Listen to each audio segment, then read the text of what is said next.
പതിനെട്ടാമത് അന്താരാഷ്ട്ര film festival of കേരളയുടെ എഡിഷനിൽ സ്വാഭാവികമായിട്ടും ലോകത്തിന്റെ വിവിധ ഭാഗങ്ങളിൽ കാണിച്ചതും IFFI വന്നതുമായിട്ടുള്ള ഒരുപാട് സിനിമകൾ നമുക്ക് ഈ ഫെസ്റ്റിവലിന്റെ ഭാഗമായിട്ടുണ്ട് എന്നുള്ളതാണ്.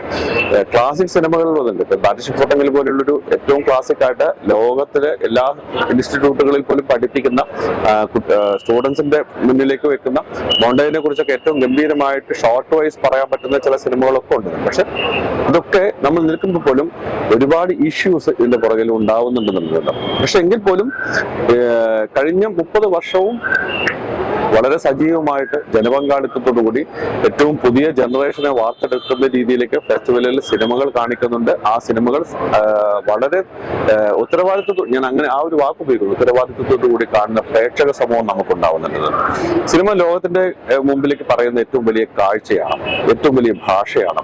മറ്റേത് കാര്യങ്ങൾ പറയുമ്പോൾ പോലും ചിലപ്പോൾ നമുക്ക് അർത്ഥം മനസ്സിലാകുന്നത്, പക്ഷെ കാഴ്ചകൾ കൊണ്ട് നമുക്ക് കാര്യങ്ങൾ മനസ്സിലാക്കാൻ പറ്റുന്ന രീതിയിലേക്ക് സിനിമ വളർന്നിട്ടുണ്ട്. അപ്പം IFFK എന്ന ഈ ഫെസ്റ്റിവൽ അക്ഷരാർത്ഥത്തിൽ മലയാളി പ്രേക്ഷകരുടെ, മലയാളി സിനിമ ഇൻഡസ്ട്രിയുടെ, ഈ വരുന്ന പുറത്തുനിന്നും ഇവിടെയുള്ളവരുമൊക്കെ കണ്ടുപോകുന്ന ഈ ഫെസ്റ്റിവൽ തീർച്ചയായിട്ടും നാളേക്ക് കൂടിയുള്ള ഒരു പാഠമായിട്ടാണ് കൊണ്ടുപോകേണ്ടതെന്ന് ഞാൻ കരുതുന്നുണ്ട്.